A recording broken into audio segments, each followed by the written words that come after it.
Bonjour, je suis Dr Sivar Sbehi, assistante au service de radiologie de l'hôpital Mohamed Tahir Mamouri de Nabeul. Donc, aujourd'hui, on va voir ensemble l'imagerie des traumatismes thoraciques. Alors, pour introduire, les traumatismes thoraciques sont des traumatismes potentiellement graves. C'est une cause de décès dans 20 à 25% des cas chez le polytraumatisé.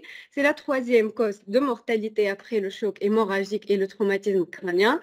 C'est un facteur de surmortalité chez le polytraumatisé et est souvent associé, donc 70 à 90% des cas, à des lésions abdominales et cérébrales. Donc, les circonstances de survenue sont principalement les traumatismes fermés à l'occasion d'un accident de la voie publique ou des chutes dans 90% des cas, ou des traumatismes pénétrants par arme blanche ou par arme à feu dans 10% des cas. Donc, les lésions observées au cours des traumatismes thoraciques peuvent intéresser la plèvre avec un pneumothorax ou un hémothorax, le poumon avec contusion et lacération, la paroi thoracique avec fracture et lésion du diaphragme, le médiastin avec contusion cardiaque et lésion vasculaire. On va commencer par les moyens d'exploration. Alors, la radiographie du thorax est un examen réalisé de première intention, permettant la détection des lésions nécessitant un traitement immédiat, mais elle peut méconnaître de multiples lésions. Pour la TDM, c'est l'examen de base réalisé sur un patient qui est stable. Souvent, il s'agit d'un body scan. Donc, c'est une technique rapide qui est sensible, permettant une évaluation exhaustive. Et le protocole, c'est souvent réalisé avec injection de produits de contraste à un ton artériel. Et l'acquisition sans injection, elle est optionnelle. La lecture doit être sur 3 fenêtres, parenchymateuse, médiastinale et osseuse. Les reconstructions 2D et 3D sont aussi intéressantes. Ici, on voit une coupe sagittale d'un scanner qui montre une fracture du ménibrium sternal. Et ici, en reconstruction 3D, on voit bien les fractures étrégées costales. Pour l'échographie, elle est réalisée rapidement et en urgence pour la recherche de lésions traumatiques des organes intra-abdominaux. Elle permet, grâce à la voie sous-xiphoïdienne, la recherche de collections liquidiennes, pleurales ou péricardiques. À la voie intercostale de détecter parfois un petit pneumothorax non visible sur les radios standards et grâce à la voie transœsophagienne de détecter les lésions traumatiques comme la rupture de l'isthme, la contusion myocardique et l'épanchement péricardique. À l'échographie, sur un poumon normal, on voit les lignes A qui sont des artefacts de réverbération, comme vous voyez ici, des lignes horizontales qui sont linéaires, qui se répètent. Et on voit aussi des lignes B qui correspondent à des artefacts en queue de comète et qui s'étendent sur toute la profondeur de l'image, effaçant ainsi les lignes A. Comment réaliser l'échographie pleurale? On met la sonde sur la partie antérieure du thorax de manière longitudinale au niveau du deuxième, troisième ou quatrième espace intercostal. Donc, on détecte le glissement pleural qui permet donc d'éliminer le pneumothorax avec certitude. Donc, le glissement pleural peut aussi être aboli dans de nombreuses autres situations. Il faut faire attention. Donc, dans l'atelectasie, l'intubation sélective en cas d'SDRA, d'apnée ou d'asynchronie avec le respirateur. Donc, les lignes B, si elles sont présentes, elles permettent d'éliminer donc le diagnostic de pneumothorax dans 100% des cas. Donc, le point poumon à l'échographie correspond à une zone de transition où le poumon est collé par intermittence à la paroi et correspond à la zone de visualisation de la zone de décollement pleural. C'est un signe pathognomonique de pneumothorax et c'est le seul signe qui permet de confirmer avec certitude le diagnostic de pneumothorax. Donc, en mode TM, à l'échographie, on voit une zone de transition entre le signe de bord de mer, comme vous voyez ici, et qui correspond au poumon normal, et le signe du code barre qui correspond à la zone de pneumothorax. Ce signe prouve bien que l'abolition de glissement pleural n'est pas liée à un défaut technique. Donc, afin de rechercher ce signe, on se place sur la partie antérieure du thorax, puis on glisse progressivement la sonde latéralement jusqu'à se retrouver en postérieur. On cherche ainsi l'endroit où on observe une réapparition du glissement pleural et des signes du bord de mer en mode TM. Il est également conseillé de rechercher à différents niveaux intercostaux. Donc, l'échographie permet aussi d'évaluer le volume du pneumothorax. Ainsi, un point poumon latéral est corrélé avec une nécessité de drainage dans 90% des cas. Un point poumon antérieur nécessite un drainage dans 8% des cas. En effet, plus le point poumon est postérieur, plus le pneumothorax est volumineux. On passe maintenant aux lésions élémentaires observées au cours d'un traumatisme thoracique. On commence par les lésions médiastinales. Donc, il s'agit d'une radiographie de thorax de face réalisée chez un patient âgé de 30 ans sans antécédent, victime d'un AVP. Donc, vos constatations.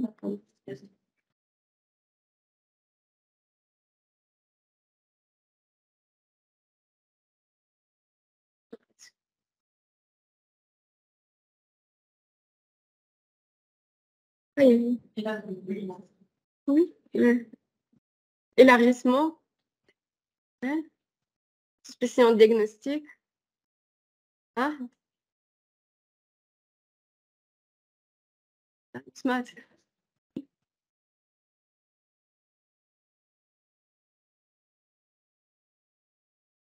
Hein? Oh, oui. Non, en fait, c'est un élargissement des fûts de médiastin. Donc, on a suspecté le diagnostic d'une rupture de l'aorte. Donc, on a réalisé ainsi un scanner. Donc, comme vous voyez, en coupe axiale, après injection et sagittale et coronale, on voit ici une image linéaire hypodense qui correspond au flap intimal en coupe ici sagittale. Donc, il s'agit bien d'une rupture de l'isthme de l'aorte. Donc, les ruptures de l'aorte est une cause majeure de décès par traumatisme thoracique, représente donc 85 à 90% de mortalité immédiate et 5% évolue vers la chronicité avec constitution d'un faux anévrisme. Et l'isthme de l'aorte est la localisation la plus fréquente, représente dans 90 à 98% des cas. Donc, sur la radiographie du thorax, la rupture de l'isthme est suspectée devant un élargissement qu'on a vu, comme on a vu, médiastinal qui est supérieur à 8 cm, un effacement ou déformation du bouton aortique, bon, un hémothorax qu'on peut voir aussi, un abaissement de la branche souche gauche, un hématome extrapleural, bon, ici il n'existe pas, pleural, apical en coiffe, une déviation de la trachée en contralatéral et la radiographie de thorax peut être normale dans 7 à 44% des cas. Donc, les anomalies sur la TDM, on peut observer une anomalie de lumière ou de contour de l'aorte. On peut observer aussi une fuite de produits de contraste. Donc, il existe 3 stades de rupture de l'aorte. Donc, le stade A correspond à une lésion intimale et se manifeste par une image de flap intimale, donc un hématome intramural et l'absence d'émaux médiastins. Le traitement ici est médical avec surveillance. Pour le stade 2, donc, il s'agit d'une rupture sous-adventitielle avec modification de la lumière aortique, se manifeste par un faux anévrisme, image de flap intimo-médial, un hémomédiastin modéré. Ici, le traitement consiste en une intervention chirurgicale immédiate ou retardée en fonction des autres lésions associées traumatiques. Pour le stade 3, il s'agit d'une transection de l'aorte, se manifeste par un hémomédiastin majeur, une pseudocoartation associée au nom à des signes d'ischémie. Et ici, l'intervention chirurgicale doit être immédiate. Donc, sur le scanner, donc, le stade 1 se manifeste comme on a vu par une image ici linéaire, c'est dans la lumière aortique qui correspond au lambeau intimal arraché, donc pas de déformation des contours, car la partie donc profonde externe plutôt de la médiane, elle est intègre. Donc pas de faux anévrisme. Pour le stade 2 ou rupture sous-adventitielle, il s'agit donc, il se manifeste par une image donc d'addition ou faux anévrisme, donc qui est de contour régulier. Pour le stade 3, donc il s'agit d'une image d'addition qui est de contour irrégulier.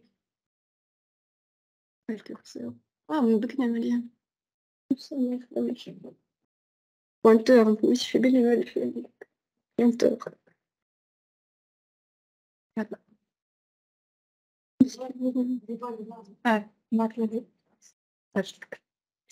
بعطيك ولي سي بون نعاود نعمل جوست بالي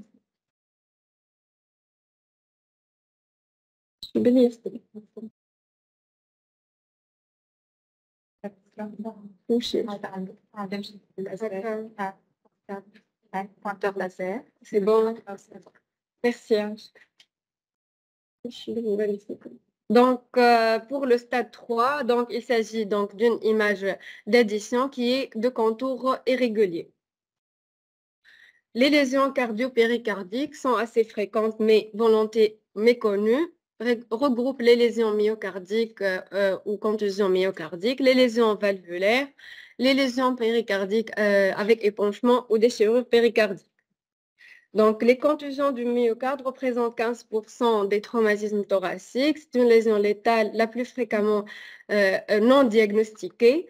Donc, le ventricule droit est le plus exposé vu sa position anatomique. Le diagnostic, il est difficile, donc ECG et enzymes non spécifiques, mais c'est l'intérêt de l'échographie transœsophagienne. L'imagerie, la radio et la TDM restent peu sensibles pour le diagnostic de ces lésions.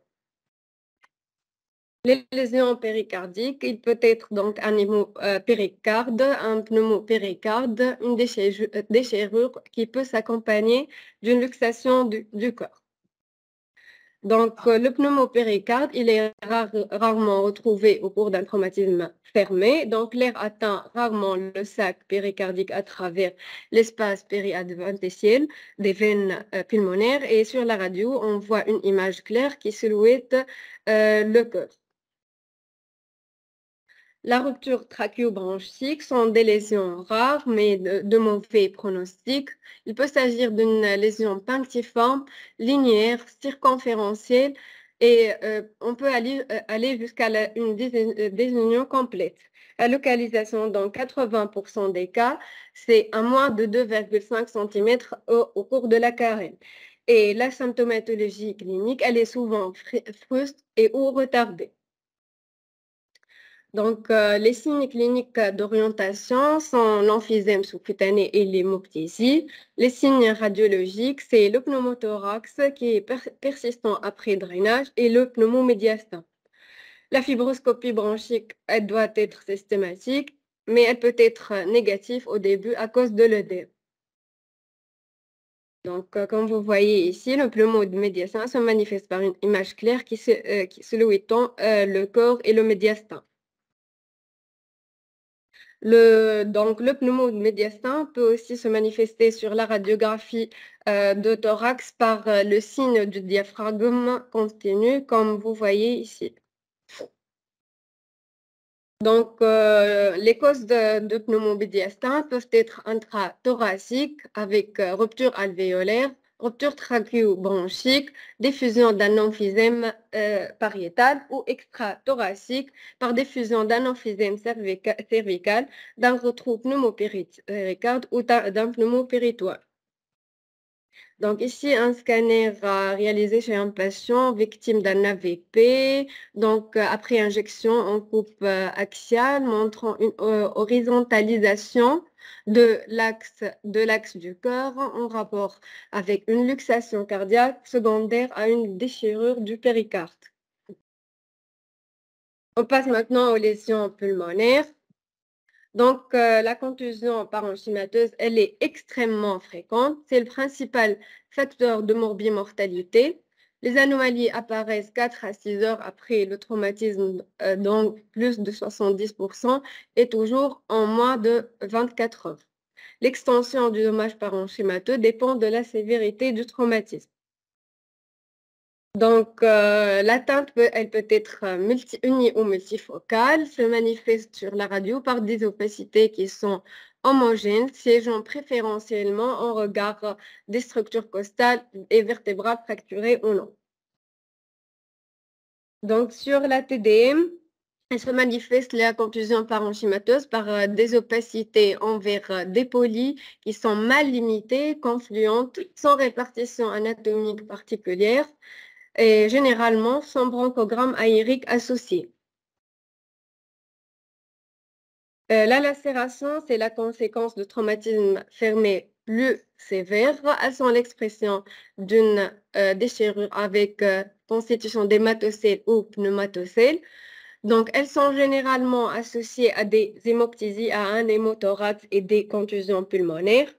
Les lacérations pulmonaires sont généralement bénignes et résolutives en 3 à 5 semaines. Donc, ici, un scanner en coupe axiale montrant une condensation parenchymateuse qui est bien limitée, donc il correspond à une hématocèle, et ici, une lésion aérique qui est bien limitée, qui correspond à une pneumatocèle. Pour les atélectasies, il existe 3 mécanismes par obstruction proximale, par un bouchon de mucus ou par des débris sanglants ou par un corps étranger, comme on voit ici. Il peut aussi s'agir d'un collapsus pulmonaire passif par un épanchement pleural, liquidien ou aérique compressif, ou il peut s'agir d'une obstruction bronchique distale ou bronchiolaire par altération de facteurs tensioactifs alvéolaires. Donc, les autres causes d'atélectasie, la sonde sélective, comme on voit ici, le bout distal de la sonde d'intubation se trouve au niveau de la branche souche droite. On passe aux lésions pleurales. Donc, radiographie de thorax de face chez un patient victime d'un AVP.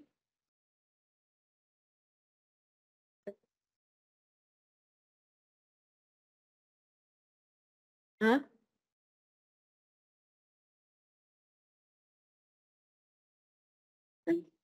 Hein?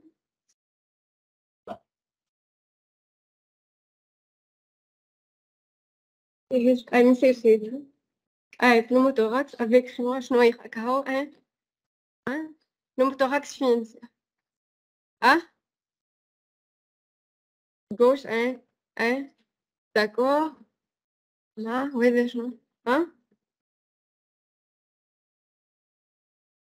C'est que le poumon collabé. D'accord? C'est un pneumothorax de grande abondance avec collapsus du poumon homolatéral. Donc, le pneumothorax, il est présent dans 30 à 40% des traumatismes thoraciques, donc souvent associé à des traumatismes extrathoraciques. Donc, sa gravité tient surtout à son retentissement respiratoire par le collapsus pulmonaire, plus rarement circulatoire, sauf pour les pneumothorax sous tension qui entravent le retour veineux avec risque d'arrêt circulatoire et constituent ainsi une urgence médicale. Donc, les causes de pneumothorax sont les lacérations pulmonaires, la rupture d'une bulle d'emphysème, les fractures de côte, les traumatismes pénétrants transpariétales, la rupture trachéobronchique ou peut-être d'origine iatrogène. Donc, la radiothorax fait souvent le diagnostic des épanchements importants, mais elle peut être négative en cas d'épanchement modéré dans 50% des cas, d'où l'intérêt du scanner. Donc ici, un pneumothorax qui est de faible abondance, qui est enclavé dans la petite fissure. Donc, pour les radiographies de thorax, réalisées en décubitus dorsal, donc le pneumothorax peut se manifester par le signe du profond récessus costo-phrénique latéral, comme vous voyez ici. Donc, le pneumothorax sous tension est une urgence médicale. Elle est présente dans 10% des pneumothorax. Se manifeste par une horizontalisation de la coupole, un refoulement du médiastin, un collapsus plus ou moins complet du poumon ipsilatéral, parfois donc avec signe du profond récessus costophrénique latéral. On passe à l'hémothorax, donc survenant chez 23 à 51% des cas, il est habituellement mieux toléré que le pneumothorax et son retentissement est essentiellement circulatoire. La chirurgie est requise dans moins de 10% des cas. Les causes d'hémothorax sont principalement les lésions pariétales des artères intercostales et mammaires internes, les lésions pulmonaires, les lésions du médiastin, du diaphragme, les lésions intra-abdominales ou peut-être d'origine iatrogène. Selon l'abondance de l'hémothorax, sur la radiographie de thorax, on peut voir un émoussement du cul-de-sac en cas d'un épanchement de faible abondance ou on peut observer une opacité au niveau du champ pulmonaire qui est homogène, qui efface le diaphragme et les cul-de-sac et à limite supérieure qui est concave en supérieur et en interne, c'est la ligne de damoiseau et ce dans le cas des pneumothorax de moyenne à grande abondance. On passe aux lésions pariétales. Donc, les fractures de côte sont les lésions les plus fréquentes, observées surtout chez l'adulte. Elles sont plus rares chez l'enfant. Elles sont multiples dans 85% des cas, intéressent surtout 5e à 9e côte. Elles sont à rechercher systématiquement en cas de pneumothorax ou d'hémothorax associés. Donc, le siège des fractures costales donne une indication de la sévérité du traumatisme et de la nature des complications possibles. Les fractures des 3 premières côtes ou des 2 premières côtes et de la clavicule témoignent d'un traumatisme sévère. La fracture de la 10e, 11e, 12e côte impose une exploration des organes abdominaux et sont fréquemment associées à un hémothorax et à une rupture du diaphragme. Le diagnostic de fracture de côte est avant tout clinique. Donc, la radiographie standard, elle est donc positive dans 20 à 40% des cas. Et les fractures, il est difficile de faire sur la radiographie de thorax le diagnostic des fractures des arcs moyens, d'où l'intérêt du scanner. Donc, le scanner qui permet une évaluation exhaustive et détecte les complications des fractures costales.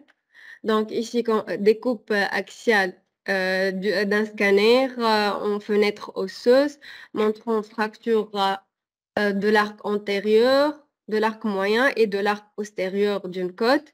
Et on voit ici bien en reconstruction étagée la fracture, donc en reconstruction 3D, une fracture étagée des arcs postérieurs costales.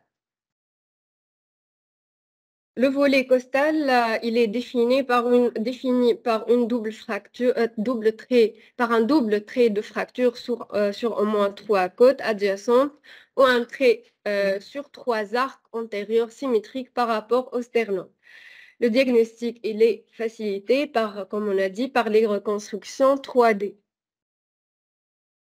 Il existe trois formes de volet costal. Le volet latéral qui est le plus fréquent, le volet postérieur qui est rarement mobile et le volet antérieur est la forme la plus grave avec risque de déplacement lors de l'expiration et de l'inspiration.